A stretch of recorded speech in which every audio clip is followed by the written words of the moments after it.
Hey guys, just wanted to show you the setup here at Steadfast Farm for their washing. And they've got bubblers here for washing greens, but they also dual purpose to wash other kinds of roots and stuff. And that's why they've got their Big Blue gun that we sell at Paper Pot Co. mounted up here. And I really like the way Eric has it set up, because I actually like his choice of a rigid rubber hose and not a coiled hose, which is what people would probably typically do. These rubber hoses hold pressure really well. You're going to get way more longevity out of them, and they're not going to get tangled up. Like, if you had a coiled hose in here, it would probably catch on things, which would be a little annoying. But I mean, you guys know the Blue gun. I mean, it's super powerful. They've got an on-off valve here, which is great. So you can fire that up, and then you got the big pressure of the Big Blue gun. The on and off thing is great as just an option and a safety feature. If this were to ever blow out, you can turn that off, but you'll probably get a lot more longevity out of your hose than if you release that pressure every time. So this is all built with the Schedule 40 PVC. This is going to hold pressure fine for many years, especially in a covered area where it's not going to get direct light. This PVC is going to hold pressure constantly. So having that option in is just going to give you more longevity of both of these things. So this feature that they did that I really liked is they've got the hook there for the Big Blue gun, and then so they've got two stations here basically mirroring one another, which is really smart, because then you can have two people working at once. But the way they've got this set up is they've got a left-handed person on the farm, so they've basically set that station up for a left-handed person and this for a right-handed person. But it would be super easy if you wanted to just build an option in to have both of these as a right-handed station. You could just run another PVC line over here and basically set this up to interchange. You could put a quick coupler in here and basically move it from one to the other.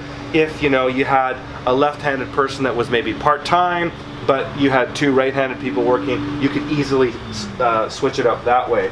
So the good thing about this is that because these are mirrored, you've got the spinners in the same place, which is great, because if these guys are both bubbling greens and putting greens into the spinners, one person could technically do another one's job while they're maybe filling up the bubbler again. The other guy comes in and he can grab both of these and then get these onto the drying screen or whatever your stage was after that. But it's set up in a really smart way to allow flexibility, that people aren't bumping into one another, but then they can also stack the tasks they're doing together to find that sort of overlap of efficiency.